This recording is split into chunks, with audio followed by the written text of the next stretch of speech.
Amen. Hallelujah. Those who are happy, please raise up your hands. Amen. If you are happy, lift up your hand. Okay, if you are happy, let's just give a clap offering to the Lord. Jesus. We would want to welcome you all in the house of the Lord, your Father's house. This is no one else's house, it is your own Father's house. Amen. Amen. And in the Father's house, we all should be joyful. Amen. Amen. Say to the person next to you, neighbor,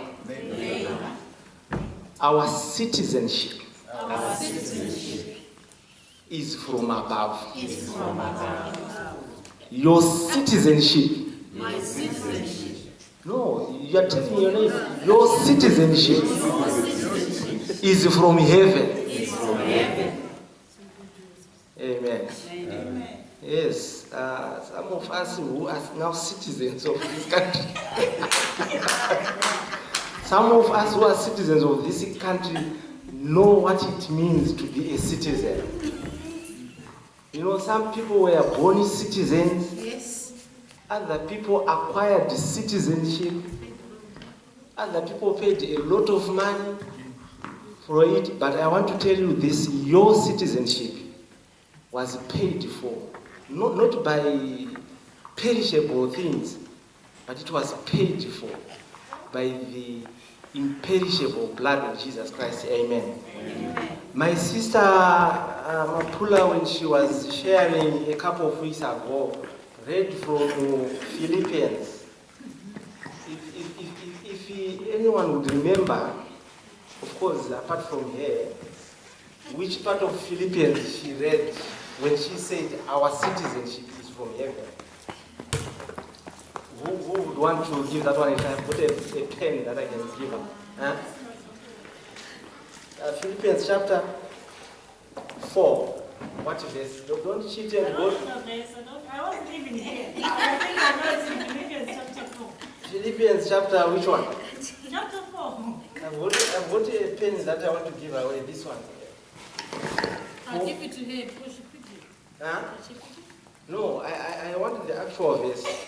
Oh, I know it's chapter 4. Can I have a pen, please? No one else. No one else has answered. I don't know it's chapter 4. I wasn't even here. Philippians chapter 3, verse 20. Oh, You were so close, my sister. Just a few verses behind chapter 4, verse 20. For our citizenship is in heaven, from which we also eagerly wait for the Savior, the Lord Jesus Christ, who will transform our lowly body that it may be conformed to his glorious body. Our citizenship is not from here. You belong to the Commonwealth of Israel. Your citizenship is from above. And you know, when the Bible talks about your citizenship being from above, you know, some people want to spiritualize this away and think, no, maybe, you know, Paul, when he was writing to the church at Philippi, he was talking about something else. Paul was actually saying to the church at Philippi, our citizenship is from heaven. Literally. That you are actually not from this world. Although physically you are operating on planet Earth, your citizenship is actually not of planet Earth. So we may be so grateful that and happy that no, I am a citizen of South Africa, I'm a citizen of Botswana, I'm a citizen of Zimbabwe, I'm a dual citizenship of Australia and Zimbabwe. You know, our real citizenship is from heaven. Amen. Because that's where you actually belong, and that's where I come from. Amen. If you believe that. Because when Jesus was actually, let's go to John.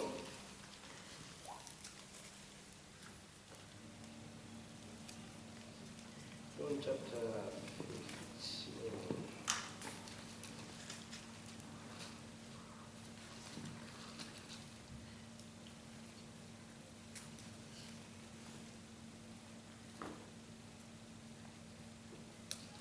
15. John chapter 15, I'll just start from verse 19. And this is our Lord himself. If you try to spiritualize this and say, maybe Paul was getting overexcited when he was writing to the church at Philippi, Jesus is saying to his disciples, if you were of the world, in fact, if I start from verse 18, if you are there on John chapter 15, verse 18, if in the world hates you, you know that it hated me before it hated you. If you were of the world would love its own. So Jesus is saying to his disciples, if you were of this world, the world would love you, because the world would love its own. Yet because you are not of the world, but I chose you out of the world, therefore the world hates you.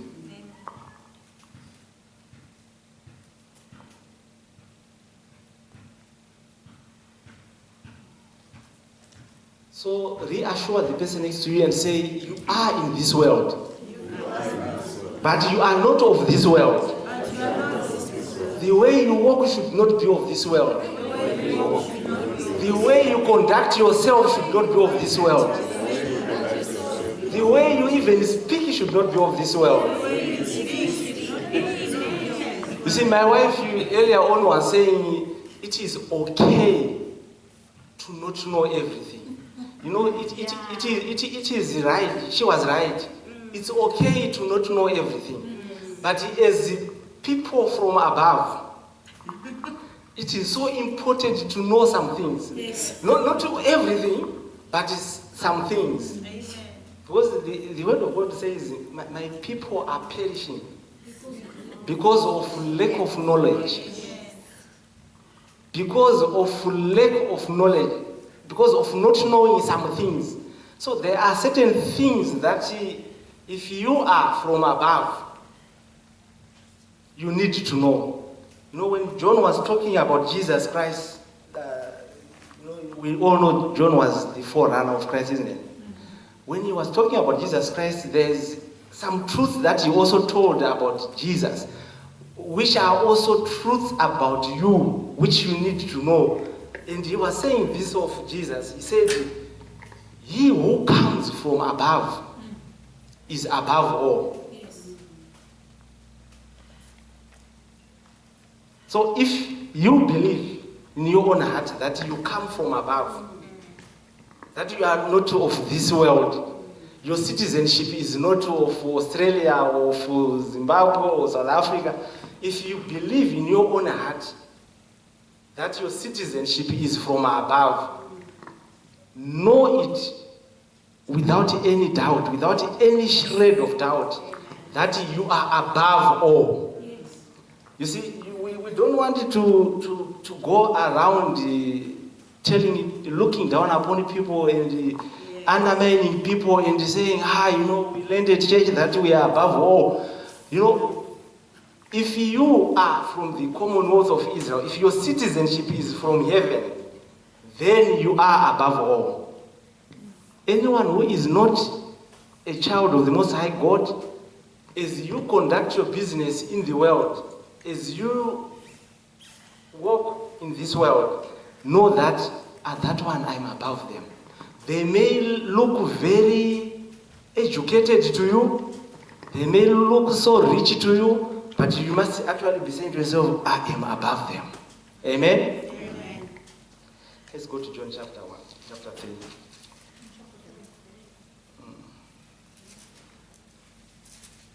This is what John was saying about Jesus Christ. From verse 30 on verse 30 he says about Jesus, he must increase, but I must decrease. Then on 31 he says, he who comes from above is above all. He who is of the earth is earthly and speaks of the earth. He who comes from heaven is above all. It's even repeated. So my brother or sister, are you from above or are you from the earth? You are from above. You come from heaven. Your citizenship is from heaven. You know, for some of you who actually are not aware, on Thursday last week, I went before the mayor and he conferred the citizenship on me, citizenship of this country. And one of the things he said, the mayor said to me, he was actually doing it on behalf of Canberra. And he was saying, if you've got another god that you worship, you can pledge this under your god, but you are allowed to pledge this under the God of heaven. So he gave me a Bible. I said, yes, I'll pledge it under. And one of the things that I pledged was the allegiance to Australia and its people. I pledged that under God, that I was going to be showing my allegiance to the people. In other words, what it means is, as a citizen of Australia, if I see someone talking negatively about this country, I am expected to defend this country. As a citizen of the Commonwealth, as a citizen of heaven, we are actually supposed to show our allegiance to the kingdom that we are actually coming from. Yes. That's the point. I am actually saying about my Australian. I'm not just trying to brag about it. It has taken me a very long time to get to this, but I did. But my point is,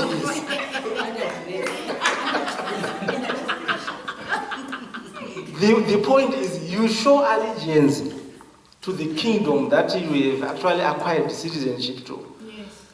You know, even if you wanted to say something that's contrary to what you are obliged to defend, you are obliged to say positive things. Okay, I actually still need to give my pen away.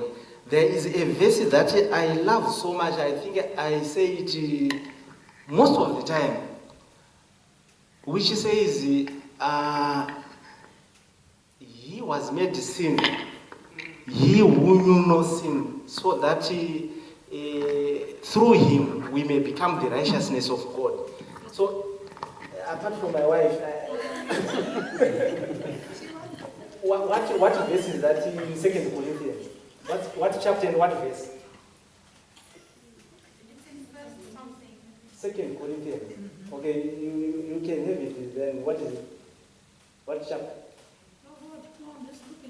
I was going to say 2 Corinthians chapter 5. Verse 21.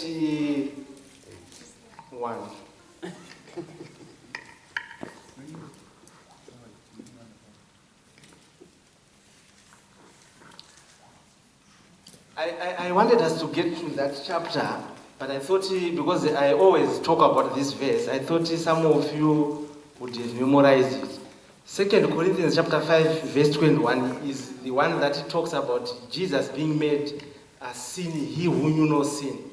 But prior to that, that's where I want us to go. Prior to the 21st verse, Paul, when he was writing to the Corinthians, was saying, now then, verse 20, we are ambassadors for Christ. As though God were pleading through us, we implore you on Christ's behalf, be reconciled to God. We are ambassadors. So as we know, as citizens of heaven, we are not only expected to live our lives on earth as citizens, but we are also expected to live our lives on earth as ambassadors for Christ. Ambassadors of the kingdom that we are representing, the kingdom that we are coming from. I'm sure we are all aware of what ambassadors or envoys do. Because right now, if you are in trouble, I'm sure you all even know, those of us who are from Africa, we have got envoys here in Australia, in Canberra. Some of us have even been to the offices of the Zimbabwean High Commission or the Australian, the South African High Commission, the Botswana High Commission. We are expected to know what an envoy does. What do you think are the duties of envoy to the host country? To represent their country. And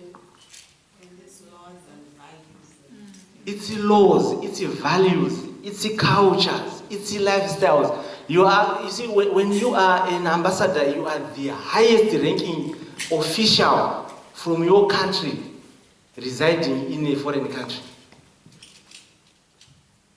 Do you want me to repeat that? You are the highest ranking. So we are citizens of heaven. So as you are seated there, Joseph, don't just think, I am on planet Earth, I'm just waiting until I am recalled. Envoys get recalled. They get recalled from their areas, stations of duty.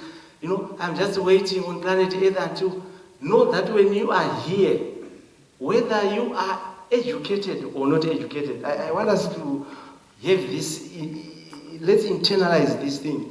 Whether we are educated or whether we are not educated. Do you know a person who is a citizen of heaven without education is 1,000,000 times better than an educated person who doesn't even know Jesus?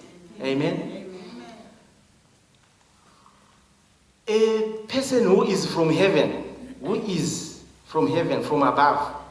That's what it means. When it says, he who comes from above is above all. It doesn't matter whether the person that you envy so much has got so much wealth. I want to say this. You need to know this.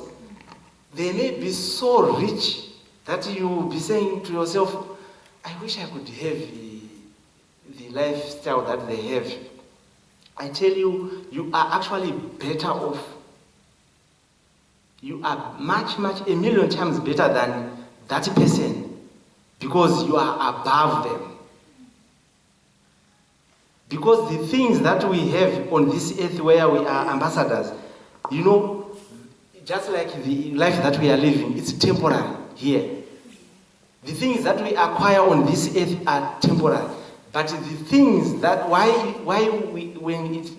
the Bible says we are above all, it's because when you are a citizen of heaven, you are walking in this world, this temporary world, and you transition into the world that you come from. You will be going back where you come from. You will be recalled. So the highest official representing heaven on earth is you. Amen. Because the ambassador is the highest ranking official, unless the king or the president or the prime minister of that particular country you are representing, if you are an envoy, unless they are visiting the country where you are stationed, you will be the highest ranking official representing your country. You will be the one, when you are seen, they will say, there is Zimbabwe, and its culture and its laws. That's why you find when you are an envoy, you are actually given a red passport, which actually allows you what they call diplomatic immunity. Because when you are an envoy, no law can touch you. Although you are in Australia, the laws of Australia will not touch you. If push comes to shove, if you are caught driving or if you commit a driving offense, you are diplomatic immunity will actually come in and say, oh, he is His Excellency or Her Excellency. They cannot be touched. Yes. But having said that, it does not give them passports. The diplomatic passport is not a passport for them to live a life of breaking laws, and because you are representing your country, you are actually supposed to be conducting yourself in the best of behavior, with the excellency and with the integrity. So as the ambassadors for Christ, we are the most high-ranking officials of the kingdom. So whether you are doing stuff in privacy, in public, whatever you say, whatever you do, know that you are actually representing God. Amen? Amen. Know that you are representing God, and that similarly, when something wrong happens, you know, there are countries where there are wars, like all over the world. When there is civil strife in a particular country and you are in that country as an ambassador of your country, you know, the government, your government, will be following those events very closely to make sure that if they need to evacuate you, you will be evacuated.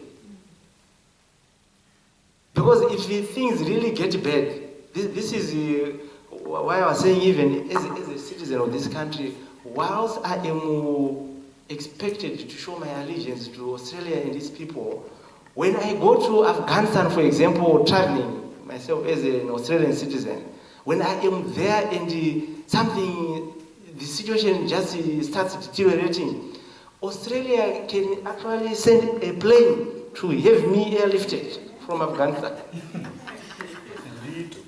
Yes, indeed. You know, this is also what happens when we are ambassadors of the kingdom. You know, I think we all remember the story in the 2 Kings. 2 Kings chapter 6.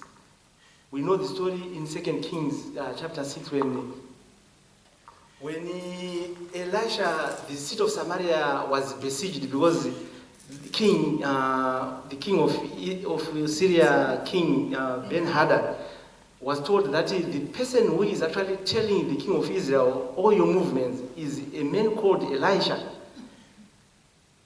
You see, he sent a whole army of Syria to capture Elisha.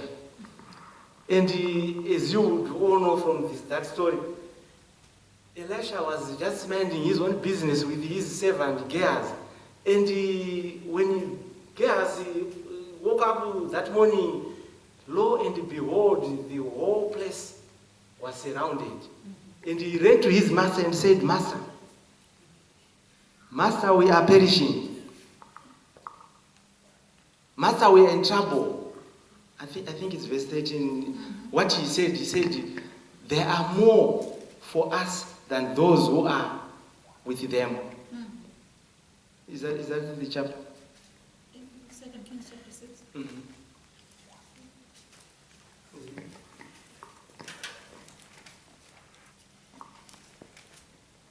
Let's go to the story. 16. Chapter 16. And more, 6 verse 16. 6 verse 16. And what did he say? He replied, don't be afraid, for our side outnumbers them.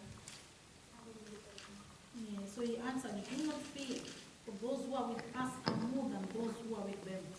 So as an ambassador of the kingdom of heaven, as someone who is representing God, when situations like that arise in your life, know that those who are actually for you are more than those against you. So unlike what would happen with Australia, Australia would send a helicopter or a plane or a jet to evacuate its envoy and everyone else working in the embassy or high commission. But heaven will not evacuate you. Heaven will just outdo what the enemies. You know, Elisha prayed a simple prayer and he said to God, please open the eyes of my servant. Open his eyes so he can see how many are for us. And when his eyes were opened, the Bible says the servant saw chariots of fire. The whole hill was actually surrounded. You know, chariots of fire that were actually there to protect Elisha and the servant. So this is what happens.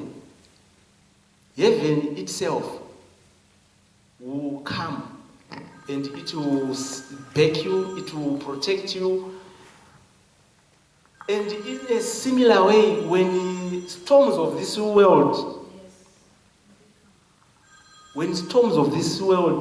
try to overwhelm you, heaven will do the same thing. Heaven will actually not pray that the storms will be calm, but heaven will stop the raging storms. And you bring great and exceedingly mighty calm in your lives. Amen? We are not going to read the stories, but we know from scripture the story when Jesus was crossing with his disciples to the other side of the lake. He had said to them, let's go to the area called Gadarene. And there arose a great tempest whilst they were on the way. And when they had awoken him, he just calmed the storm. Just like that. And if we go to Mark, the first chapters of Mark. Soon after that, the disciples were on the lake, on the lake of Galilee, and they were straining at rowing. Things were actually difficult for them. They were going against the wind. The wind was contrary to them. They were straining at rowing, and the Bible says the moment Jesus walked into the boat, because as we journey in our lives, it can be in the area of our marriage. You may be straining at rowing. It may be something to do with your workplace. It can be something to do with the family, kids.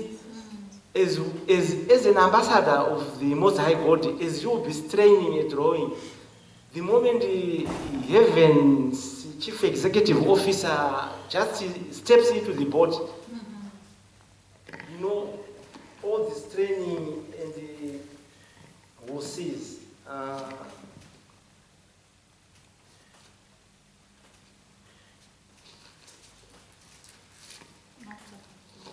chapter 3. Mark chapter 4. Chapter 4, this is 35 to 41.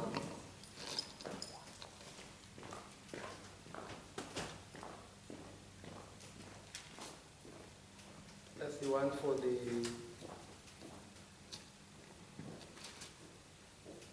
Did you say chapter 4? Yes, Mark chapter 4.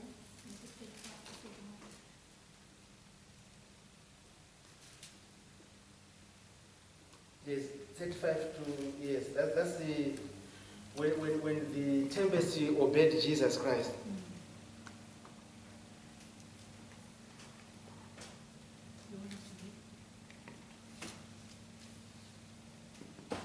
No, I don't want us to read that one. I wanted us to read the one,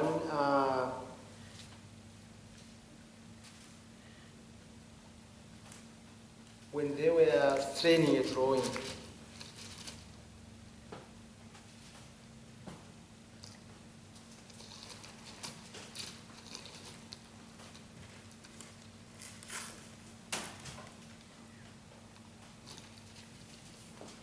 Sorry about that.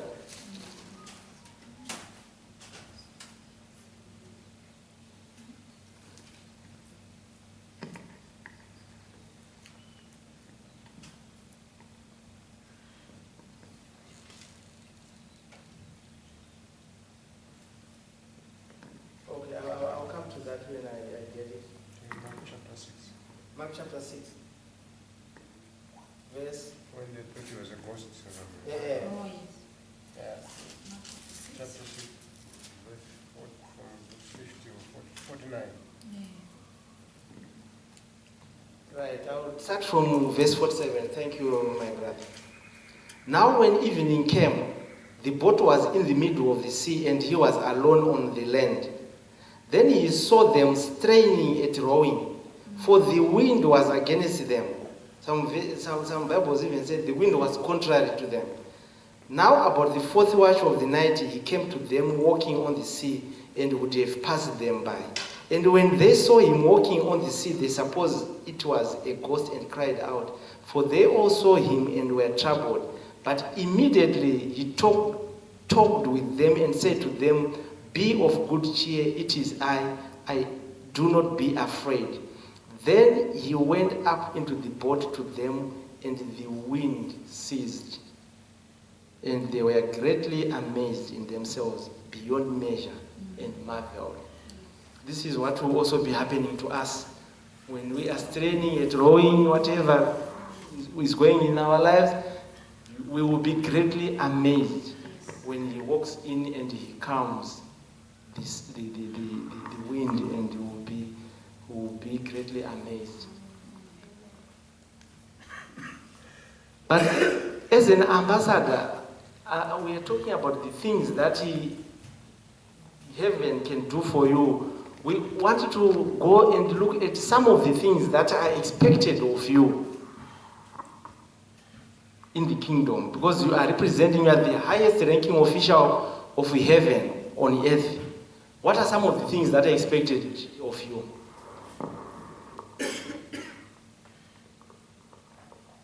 Okay, do you want me to start from this end? Because I think if you say first, suppose everyone is going to say something. So if you give me an answer now. As an ambassador, you are paid by your own country. You are not governed by the economy of the country you are in, but the country you come from. Okay, we'll go back, because I was now looking on the other side of the coin. Because you see, when I was talking about what heaven can do for you, I was looking on the other side of the coin, where we are saying what heaven can do for you. But now I moved to what you can do for your country. But yes, my wife is correct. Your economics as a representative of the kingdom, your economics, your finances are not governed by the recessions of the country you are representing. I mean, you are stationed. Your finances are actually from your representative country. So you do not participate in recessions, for example. When you're an ambassador of Australia in Zimbabwe, even if the Zim dollar is really going down, you are not affected by that. You are immune to that. Even if you are on this earth and you are planting in a year that is a drought year, your economics, because you are governed by heaven, even if you plant, you will reap. When everyone else is not harvesting, you will harvest. So in a lot of ways, I see a lot of children of God, ambassadors for the kingdom, really struggling in a lot of ways, because we perish because sometimes of lack of knowledge. If we know that heaven will back you up, even if you are down to the last cent and you don't know what's going to happen tomorrow, heaven will come to your rescue if you know that. Yes. If you know that as an ambassador of Australia in Zimbabwe, the Prime Minister would never allow you to go without food. You would relax even if you know that you are actually eating the last meal. You would relax and say, know that the food will be coming, will be there on the table. But how often have we seen ambassadors for Christ really, really panicking? The food is not there in the fridge. You know, the money is not there in the bank. What am I going to do? And yet heaven, you know, the streets of heaven, do we know that they are made of gold? The streets of where you come from, you know, the streets of where you come from are actually made of gold. You know, and then you will be here saying, yeah, I've run out of gold, there's no money in my pocket. And yet your father, the kingdom that you represent, will be saying, all the gold and all the silver is mine. All the earth and its fullness, the birds of the air and everything in the fields belongs to me. All we need to do is to go back and remember that we are not actually the ones who provide for ourselves. You see, the jobs that we work are just for our satisfaction, and so we don't just wake up every morning. You know, our source, if we are ambassadors, our source of provision is not our jobs, it's not our business, it's actually heaven itself. Amen. So when we lack, we just go back to heaven and say, this is an area that I am in need, and heaven will just come in. So we are going back to the other one. What are we going to be expected to do as representatives of the kingdom? Huh? Not worry. Yes, we are expected not to worry. We're expected as we go about doing the High Commission or ambassadorial work, we are expected not to worry, knowing that where we come from, we are all sufficient. Huh? We are expected to obey the law as in because we said you are the highest ranking official coming from your country of origin, representing that country. So as you come, you need to understand the laws of where you are coming from, isn't it? Not sure whether that's where you are going with that. You are expected to understand the laws of your country and to obey them, to enforce them. When someone, because you are representing your country, when someone asks you about the laws of your country, not only do you obey them, but you also enforce them. You tell people about the laws of your country. What else? There will be principles of vision or to be followed, so you need to abide by those principles. You have to abide by those principles, isn't it? Because those principles will actually, especially when you want people to join the kingdom, you need to be able to articulate the principles, the values of where you are coming from, the culture of that country, isn't it? Mission statement. Mission statement. You said to populate heaven and to what? And depopulate, to depopulate heaven. Hell, yes. To plunder, to populate heaven and to plunder hell, to depopulate hell. That's the mission statement. As an ambassador, that's what you are about, isn't it? You want to talk about the culture and the laws of your country so that the next person and the next person and the next person, you know, God could have even said, you are a consul, what do they call them? Consul general, consular general, or a charge d'affaires, or a trade attaché, or even a tourism. God didn't even say, I'm sending you as a healing attaché, healing ministry attaché, or as I am sending you as an ambassador, as the highest ranking person. He could have just said, I know you go as a consular general, you know, with very limited powers. But he allowed you to come in as an ambassador. What else are you expected, Mrs.? The peacemaker. To be Peacemaker. a peacemaker. So you're expected to stand for whatever you are representing. All right. I want to come to that one, but I want to settle on that one for a minute. A peacemaker. You know, one of the things that the Word of God encourages us to do is to, which an ambassador also does, to be gracious. Very gracious. When they speak, they don't just speak carelessly. Everything they utter, you know, as an ambassador, as an envoy, you have to first of all consider. That's why they are even called. They are called diplomats. Whatever you say has to be diplomatic. It has to have some grace, and you have to be a peacemaker. I'll come back to that one. Let's come to yours. Yes, no, I'm saying you are expected to stand and defend the principles or values or culture. You are, So if you are a child of God, you stand for God's values, for God's word. you stand for God's values. You need to even understand those values. How can you stand for something that you don't understand? How can you stand and defend something that you do not actually fully comprehend yourself or have knowledge of? So we need to understand, we need to get into the Word of God, not just wait for someone to preach to us or someone to tell us about the things of the kingdom. The Bible is now many translations. If you can't read the English version, you go to the Swana version, you go to the Shona version, you can read and understand. And then you stand by those principles, you abide by them, and you defend them.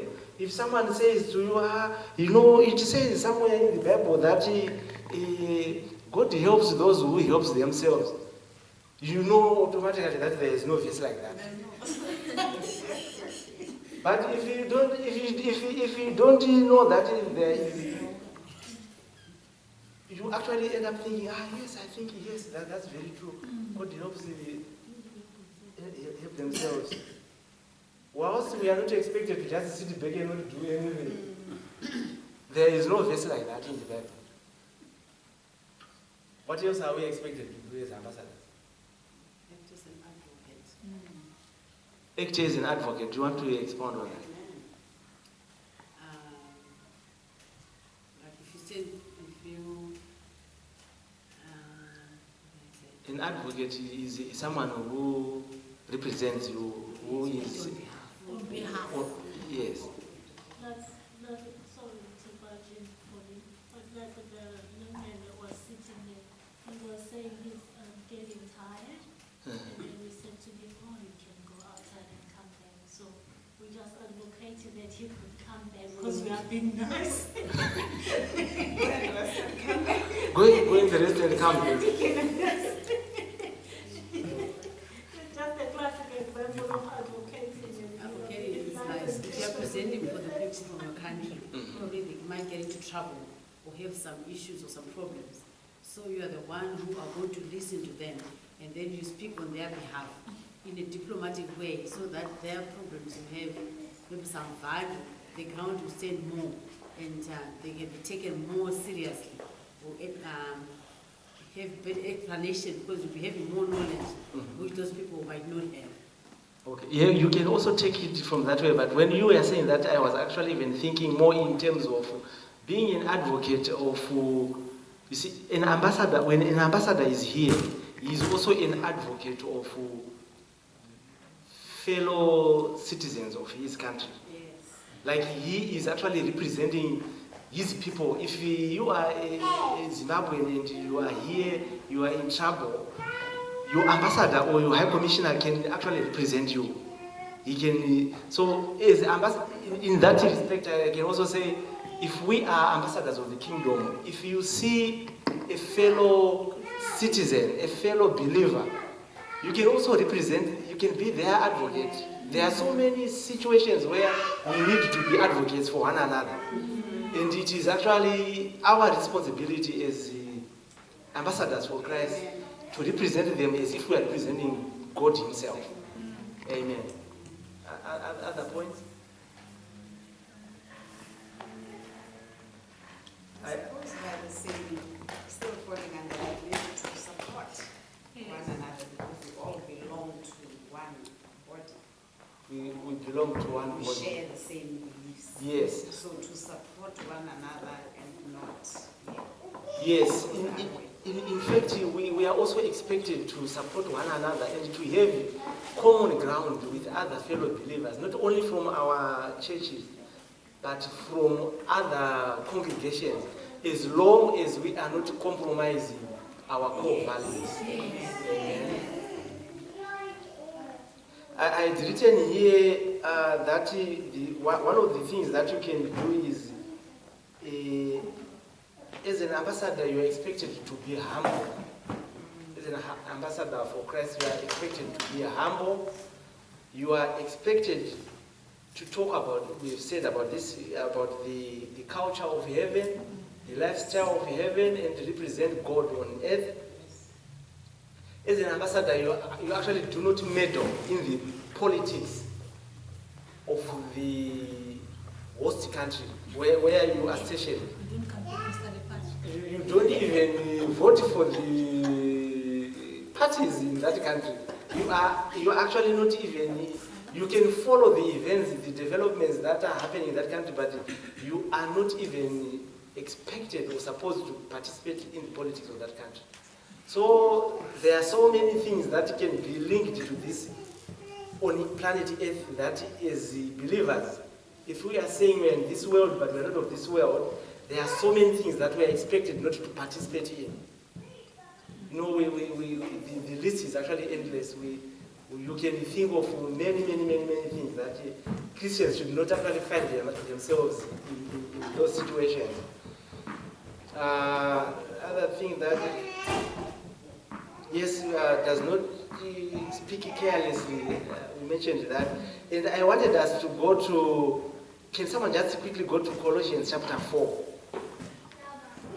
One person can go to Colossians chapter 4 verse 6, someone else to Ephesians chapter 4 verse 29, and Ecclesiastes 10 verse 12. Verse 6. Ecclesiastes 10 verse 12. Yes.